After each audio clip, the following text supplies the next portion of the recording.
Bismillah ar-Rahman ar-Rahim. Who was the first to build the Kaaba? The Kaaba is the first and the most ancient house of worship ever built for all mankind, and it was dedicated to the worship of one God. So by facing toward the Kaaba in our prayers, we are stressing the unity of mankind under the lordship of the one and only God. Moreover, by facing toward the Kaaba, we are stressing the concept of Allah, the Almighty being the center of our lives. History of Kaaba. The Kaaba is the sacred house of Allah in the middle of the mosque. The reason why it is called the Kaaba is that which was reported by Al-Azraqi from Abu Nujay, who said, "It is called the Kaaba because it is cubiform, mukab, that is in the shape of a cube. It is so called because it is square, murabba." Ikrimah and Mujahid said likewise. And it was said that it is called Kaaba because of its elevation above ground level. It is also called Al-Baytul Atiq, the emancipated house, because Allah freed it, at-taquhu, from coming under the control of tyrants. The construction of the Kaaba. The Kaaba has been built more than the once. The most famous occasions on which it was rebuilt are 5. The first time it was built by the angels. The second time it was rebuilt by Adam alayhi salam. The third time it was rebuilt by Ibrahim alayhi salam. The fourth time it was rebuilt by Quraysh during the Jahiliyyah, and this was witnessed by the Prophet Muhammad sallallahu alaihi wasallam when he was 25 years old. The fifth time it was rebuilt by Ibn az-Zubayr radhiyallahu anhu. How Ibrahim alayhi salam and Ismail alayhi salam built the Kaaba. When Ismail alayhi salam was born to Hajra Bibi, Sarah became intensely jealous of her and asked Ibrahim alayhi salam to take her away from her. Allah revealed to Ibrahim that he should take Hajra and her son to Makkah. So Ibrahim alayhi salam took her and her child and traveled until he left them in the place where Makkah stands today. After leaving Hajra and her son there, he used to visit them and keep a check on them. On one of his visits, he found Ismail alayhi salam sharpening an arrow beneath a tree, close to Zamzam. When Ismail saw him, he stood up and they greeted one another as fathers and sons do. Then Ibrahim said, "O Ismail, Allah has commanded me to do something."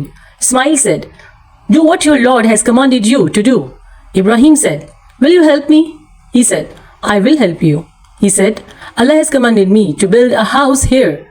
And he pointed to a small rise in the land that was higher than the land around it. So they laid the foundations of the house. Then Ismail alayhi salam started to bring the stones and Ibrahim alayhi salam started to build. Then when the structure got higher, he brought this stone, al-Maqam, and put it down for him. Ibrahim alayhi salam stood on the stone and carried on the building work with Ismail alayhi salam, handing the stones up to him. And they were both saying while they were going around the house, "O Lord, accept this service from us. Verily you are the all-hearer, the all-knower." Al-Baqarah, verse number 127. How Quraysh rebuilt the Kaaba. Shortly before the Prophet's mission began, the Kaaba was a structure of stones, built without mortar, the height of which was a little greater than the height of a man. Some people had come and stolen the treasure of the Kaaba, which was in a well inside the building. Quraysh wanted to rebuild it and put a roof on it. A ship belonging to a Roman merchant had been wrecked off the coast of Jeddah and had been smashed to pieces, so they took its wood and prepared it to make a roof. But then the people were scared to knock the Kaaba down. Then Al-Walid bin Al-Mughira started to knock it down. And when nothing happened to him, the people joined him in knocking it down. How Ibn az-Zubayr radhiyallahu anhu rebuilt the Kaaba. When Abdullah bin az-Zubayr radhiyallahu anhu stayed behind and it did not offer the pledge of allegiance, Bayt, to Yazid bin Muawiyah, and he became scared of them, he went to Makkah to seek sanctuary in the Haram. He gathered his supporters and began to criticize Yazid and condemn Banu Umayyah. Yazid sent an army to fight the people of Al-Madinah, and when they had defeated them and entered the city, the army moved on to Makkah under the leadership of Al-Hussein bin Numair. They fought Ibn az-Zubayr for a few days. One of the tents caught fire and there was a strong wind that day. The Kaaba at that time was as it had been built by Quraysh, with alternate layers of teak and stones from bottom to top, covered with the kiswa. The wind carried a flame that set fire to the cover of the Kaaba, and the teak parts of the structure burned, It caught fire on a Saturday, the third night of Rabiul Awwal 64 AH. The walls of the Kaaba were thus weakened and it started to collapse from top to bottom. If a bird landed on it, stones would start to fly everywhere. When the army of Hussein bin Numair left Makkah on the 5th day of Rabiul Awwal 64 AH, Ibn al-Zubair called the leaders and nobles of the people and consulted with them about knocking the Kaaba down. Only a few of them said that he should knock it down. Most of them disagreed and said that he should not do that. The one who most strongly opposed was Abdullah bin Abbas, who said to him, "Leave it in the state that Allah's Messenger approved of.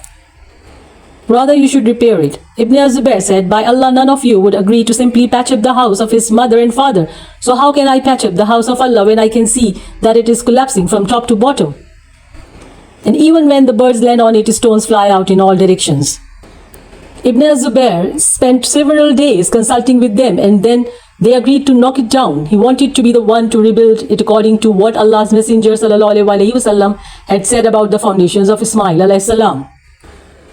So Ibn al-Zubair knocked down the Kaaba and rebuilt it on the foundations of Ibrahim alayhi as Quraysh had fallen short in the regard. He incorporated the Hijr into the house and gave it 2 doors, one on the east and one on the west. When Ibn al-Zubair anhu had finished rebuilding the Kaaba, he clothed it inside and out from top to bottom and covered it with kibati, a kind of cloth. Then he said, "Whoever has sworn allegiance to me, let him go out and start Umrah from At-Tanim. Whoever is able to sacrifice a badana, a cow or camel, then let him do so." Jazakallah. Narrated by Sabeen Abbas. Don't forget to subscribe the channel and hit the bell icon so you don't miss the updates till next time. Thank you.